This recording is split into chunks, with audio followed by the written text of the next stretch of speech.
आपको लगता है कि पाकिस्तान सुपर लीग में हम इतना इन्फ्लक्स ऑफ कैश और इतने पैसे जो हैं हम अपनी इकोनॉमी के हिसाब से क्या ये ला सकते हैं? एनी पॉइंट ऑफ टाइम आपको लगता है पाकिस्तान सुपर लीग ये अचीव कर सकते हैं? 100%, 100 बल्कि 200% हम ला सकते हैं। देखिए, मैं आपसे यही बात कर रहा था, एक तो प्लेयर एक्सक्लूसिविटी है ना, दूसरा उन्होंने लीग की एक्सक्लूसिविटी क्रिएट की। वो किस तरह के 10 साल उन्होंने अपने इंडिया में कोई लीग नहीं होने दी उसके अंदर, जिसकी वजह से आईपीएल जो है वो स्ट्रेंथन हुई। उस चक्कर में इंडियन कंपटीशन कमीशन ने बीसीसीआई को 52 करोड़ रुपए का फाइन किया कि आपने यहाँ पे ये लीग सिर्फ करके कंपटीशन खत्म किया। उन्होंने उसको भी लिया, उन्होंने 52 करोड़ को भी लिया। उन्होंने कहा लेकिन हमने आईपीएल को बड़ा करना, और उस एक्सक्लूसिविटी को 10 साल उन्होंने बरकरार रखा। उसके बाद फिर कर्नाटका लीग और ये वो लीग गया। क्या हम लोग ये कर रहे हैं? पहली बात हमें अपने आप से ये पूछना चाहिए, क्योंकि ये मॉडल सक्सेसफुली प्रूव हो चुका है। चले हम अपने प्लेयर को अगर नहीं रोक सकते तो लीग को तो एक्सक्लूसिव कर सकते हैं। हेलो गाइस, आज के वीडियो में पीएसएल फ्रेंचाइज ओनर्स अपने न्यूज़ चैनल पर आकर रोते हुए नजर आए। उनका कहना है कि आईपीएल अपने फ्रेंचाइज ओनर्स को हर जगह टीम खरीदने भेज रहा है, जिसकी वजह से पूरी दुनिया में आईपीएल ही राज कर रहा होगा और बाकी टीमें भी आईपीएल की ही होंगी। पीएसएल तो बंद ही हो जाएगा। आइए देखते हैं कि उन्होंने और क्या क्या कहा है।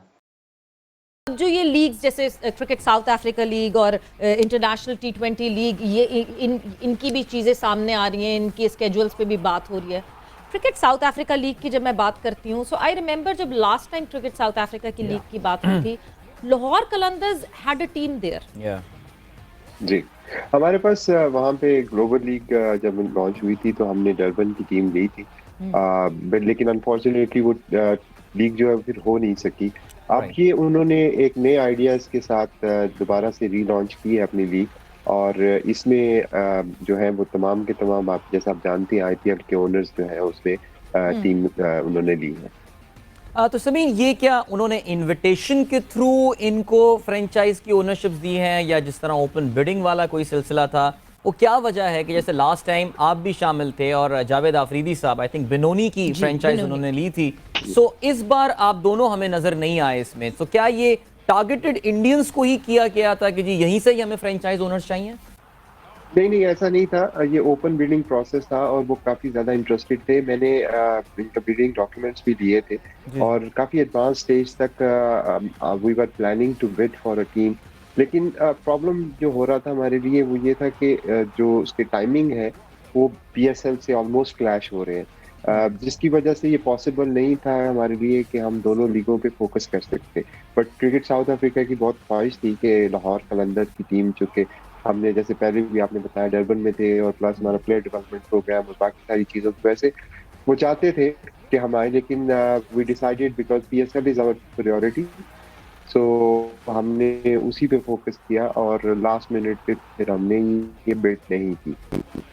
अच्छा समीन, जब हम ये बात करते हैं कि ये जो टाइमिंग्स क्लैश हो रही हैं, एमिरेट्स लीग की भी कोई ना कोई ऐसी ही पॉइंट ऑफ व्यू आ रहा है कि शायद टाइमिंग्स वही होंगी, may be February would be their month as well cricket South Africa की लीग के लिए भी।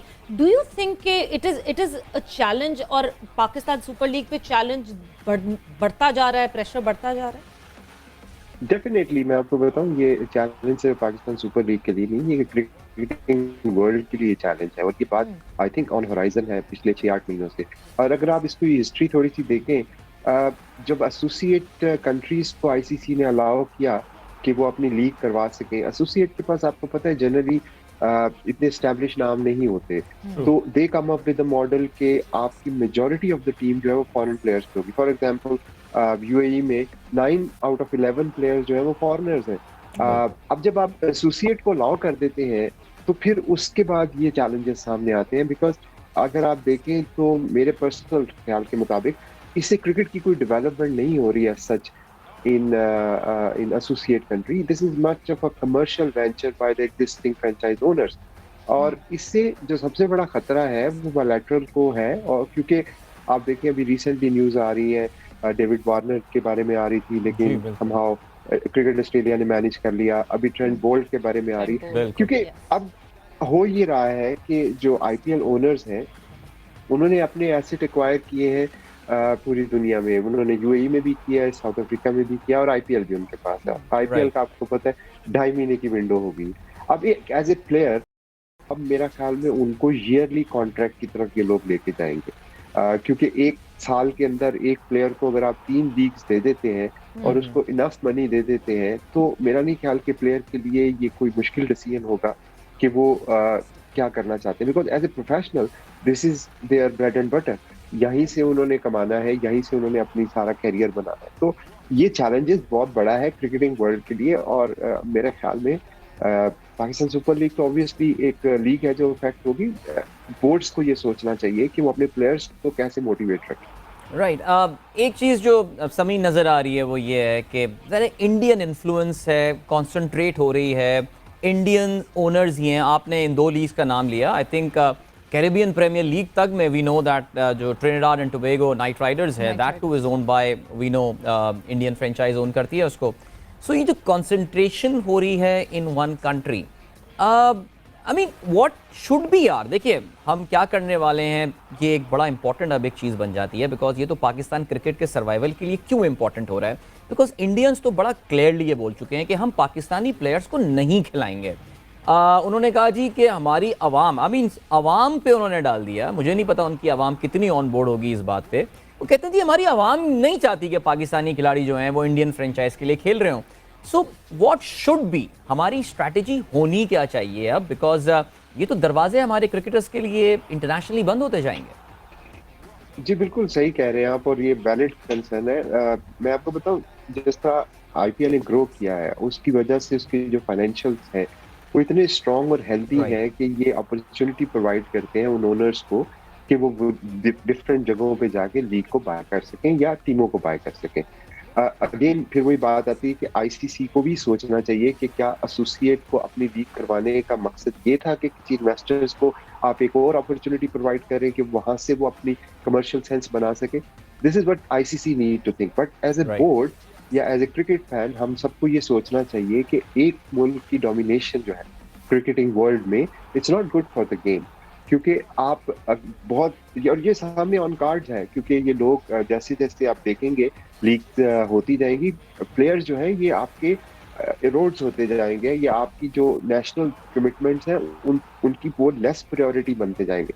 तो इसके लिए obviously as a student of the game मैंने भी थोड़ा सा कुछ कपल ऑफ मंथ्स पहले बात हुई थी मेरी जो ऑस्ट्रेलिया में हमारे कॉन्टैक्ट्स हैं उनके साथ, और मैंने तो प्रपोज भी किया था unofficially obviously Pakistan cricket board को कि we can form an alliance. देखिए क्रिकेट ऑस्ट्रेलिया इस वक्त सफर होने लगी है, बिग बैश 100 बॉल सफर होगी, इससे डेफिनेटली सीपीएल भी सफर होगी किसी हद तक। तो पाकिस्तान के पास एक अच्छी अपॉर्चुनिटी है कि हम अपना एक अलायंस बना सकें इन बोर्ड्स के साथ मिलके, क्योंकि हम सब एक ही बोर्ड में सवार है, और हमें एज ए गुड कॉर्पोरेट हमें इसको फोर्सी करना चाहिए और इसके लिए स्ट्रेटजीज बनानी चाहिए। और काफी इंक्लाइंड थे क्रिकेट ऑस्ट्रेलिया वाले इस चीज को फर्दर एक्सप्लोर करने में। आप देखिए, अब अगर हम एक दूसरे को प्रेफर्ड क्लाइंट या प्रेफर्ड कस्टमर का स्टेटस देते हैं जो कॉर्पोरेट वर्ल्ड में होता है, तो Australian players can be preferred for PSL, whereas Pakistani player can be preferred for big bash, and specially considering कि इंडियन प्लेयर तो एनीवे इंडिया किसी को नहीं देता, किसी लीग को नहीं देता। बिल्कुल। तो हमें अपनी, ये एक सजेशन है, हमें अपनी स्ट्रेटजीज बनानी चाहिए, हमें एक दूसरे को सपोर्ट करना चाहिए, अदरवाइज ये चैलेंज आपके लिए बहुत बड़ा होने वाला है। बिल्कुल, और कंटिजेंसी प्लान अभी से बनाना बहुत ज़रूरी है, बिकॉज वंस ये सारी चीज़ें सामने आके खड़ी हो जाएंगी और उसके बाद फिर ये सोचा जाएगा कि किस तरह, अभी तो सिर्फ डिबेट ये थी कि बायलैटरल क्रिकेट को किस तरह बचाया जाए, बिकॉज अगर मैं आईसीसी के एस्पेक्ट से बात करूं तो आईसीसी ने भी इवेंचुअली बोर्ड्स पे ये बात डाल दी है कि ये बोर्ड्स का डिसीजन है कि वो कब बायलैटरल अपना प्लान करेंगे और हमें एफटीपी में उसको इन्फॉर्म करेंगे, दैट्स इट। सो बायलैटरल्स में भी अभी जैसे रिसेंटली हमारे सामने पर मैच फीस पीसीबी ने अनाउंस की है, देखने में वो हमारी इकोनॉमी के हिसाब से बहुत ज़्यादा मैच फीस है, मगर जब मैं और बाकी ममालिक में देखती हूँ तो मुझे लगता है कि उसके मुकाबले में ये मैच फीस बहुत कम है। इसी तरह जब ये लीग्स बढ़ेंगी, जब फाइनेंसेस बढ़ेंगे, जब इंसेंटिव ज़्यादा बढ़ेंगे, सो अपने मुल्क की इकोनॉमी को देख के वो सारी चीज़ें बढ़ाना हमारे लिए बहुत डिफिकल्ट हो जाएगा।